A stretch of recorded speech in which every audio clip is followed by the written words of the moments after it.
ये केस लगेगा तो ये सजा मिलेगी, ये केस लगेगा तो ये सजा मिलेगी। लेकिन यहाँ केस लगने की बात नहीं, सीधे सजा है।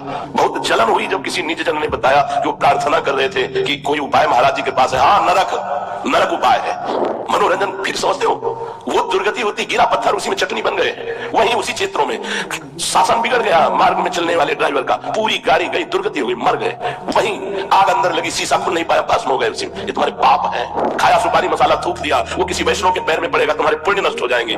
प्रेम और भक्ति इनकी तो बात जाने दो, जीना मुश्किल हो जाएगा। देख लेना समय आने पर जीना मुश्किल हो जाएगा। ऐसे रोग होंगे, ऐसा दंड मिलेगा, जीना मुश्किल कर देगा ये कर्म। जो बात अभिमान पूर्वक करता है, अपने को बड़ा बुद्धिमान और शक्तिशाली समझता है और अपनी शक्ति और बुद्धि का प्रयोग दूसरों के दुख वर्धन में, दुख देने में करता है, हाँ, कृपा का बड़ा दुरुपयोग किया जा रहा है, बड़ा दुरुपयोग किया जा रहा है।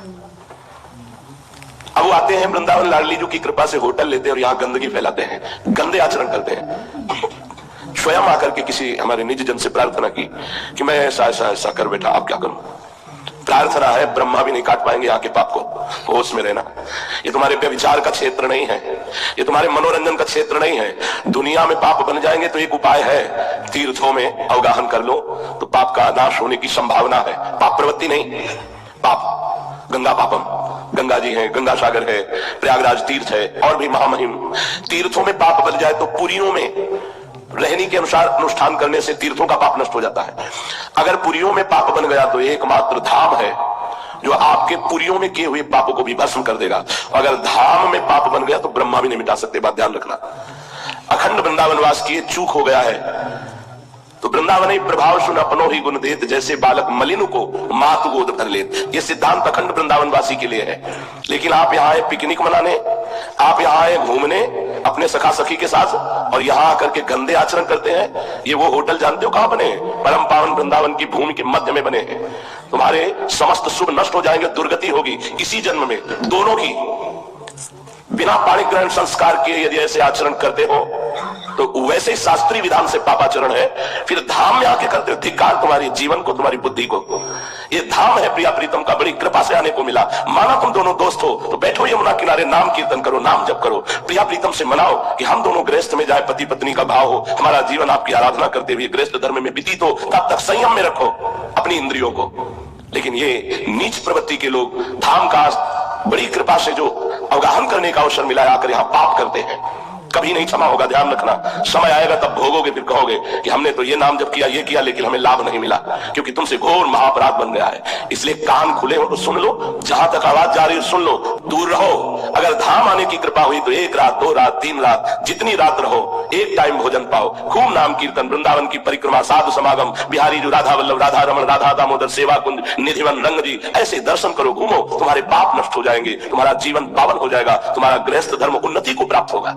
लेकिन मारी गई है बुद्धि। तुम्हें व्यभिचार करने के लिए धाम मिला है, तुम अपने मन की दुष्टता को नहीं समझते। ये नीच आचरण करने के लिए तुम्हें धाम मिला है, हरिद्वार मिला है, काशी मिला है। तुम्हें पापाचरण करना था तो गए क्यों भगवत धामों में? ये वो घाटियां नहीं कि जहां तुम मनोरंजन करो जाके, तुम्हारा पतन हो जाएगा, तुम्हारी दुर्गति हो जाएगी। तुम हमारे हो इसलिए प्यार से समझा रहे हैं, क्योंकि आज केवल कामनाओं की पूर्ति के लिए साधु समागम होता है। समझा ही नहीं जाता शास्त्र क्या है, संत क्या है, धाम क्या है, तीर्थ क्या है। इसलिए विनय कर रहा हूं आपके मंगल के लिए। संयम से आइए वृंदावन, 2 घंटा रुकिए, वापस चले जाइए, तुम्हारा मंगल हो जाएगा। लेकिन यहाँ पिकनिक मनाने, यहाँ गर्लफ्रेंड बॉयफ्रेंड लेकर आके व्यभिचार करने, नरक की गति प्राप्त होगी। पतिवंचक पर पतिरथ करे, रो रो नरक कल्प सत पर। ये कानून जो बना है उसको भोगना पड़ेगा, अवश्य में भोक्तव्यम कृतम कर्म शुभाशुभम। फिर धाम का ये रात दिन यहाँ 4 गुना 10 गुना 1000 गुना अनंत गुना ऐसे बढ़ता है यहाँ का भजन। इसीलिए बहुत कम समय में भगवत प्राप्ति होती है यहाँ। अगर सही ढंग से चलो तो बहुत कम समय में दुर्गति भी होती है यहाँ, क्योंकि यहाँ जो पाप करते हो 4 गुना 10 गुना 100 गुना 1000 गुना ऐसे बढ़ता चला जाता है। तुम्हें खिलवाड़ समझ में आता है? पैसे वाले हो तो यहाँ होटल में आकर विचार करोगे, गंदगी फैलाओगे। प्रिया प्रीतम के धाम को तुमने पिकनिक समझ रखा है, यहाँ नाना प्रकार की विषय वासनाओं को फैलाओगे। नर्क में भी तुम्हें ठौर नहीं मिलेगी, ध्यान रखना। ऐसे महापापियों को नर्क में भी धिक्कार दिया जाता है। अरे ये परम पावन भूमि भगवत आराधना के लिए, हमसे चूक हो जाए, हम अखंडवासी हैं, हमारा स्वभाव हमारा मन अभी प्रियालाल में नहीं हुआ, चूक हो गई तो धाम कृपा करता है। लेकिन आप 2 दिन के लिए आए हो, 3 दिन के लिए आए हो, यहाँ पे विचार करने करने आए हो, यहाँ पापाचरण करने आए हो, यहाँ दुनिया का भोग विलास समेटने आए हो। बहुत होश में, बहुत जलन हुई जब किसी निज जन ने बताया कि वो प्रार्थना कर रहे थे कि कोई उपाय महाराज जी के पास है। हाँ, नरक उपाय है। तुम्हें समझ में नहीं आया कि तुम कहां हो? प्रियालाल के निज महल में आए हो, 1 दिन के लिए, 2 दिन के लिए, यहाँ गर्लफ्रेंड बॉयफ्रेंड का नौटंकी नाटक करने के लिए आए हो। ये वो पावन भूमि है जो गोपियों के और महान प्रेमियों के आंसुओं से भींगी हुई। होश में दूर रहो। यदि तुम्हें पापाचरण करना तो मत आओ। जब ऊब जाना इन विषयों से तो रो के आ जाना, कल्याण हो जाएगा। यहाँ के पापाचरण करोगे तो सर्वनाश हो जाएगा। तुम्हें समझ में नहीं आता। हमें साफ नहीं दे रहे, परिणाम है ये केस लगेगा तो ये सजा मिलेगी, ये केस लगेगा तो ये सजा मिलेगी। लेकिन यहाँ केस लगने की बात नहीं, सीधे सजा है। ये महल है प्रिया प्रीतम का, जहां की रज की वंदना शिव शनकादि करते हैं। जो वृंदावन वासी, उनके द्वारा अगर कोई त्रुटि होती तो वृंदावन कृपा करके क्षमा करता है। उसके लिए छूट नहीं है कि पापाचरण करे। त्रुटि, पूर्वाभ्यास बस कोई त्रुटि हो जाती है तो वृंदावन क्षमा कर देता है। माता की तरह दुलार कर। तुम 2 दिन के लिए आए हो,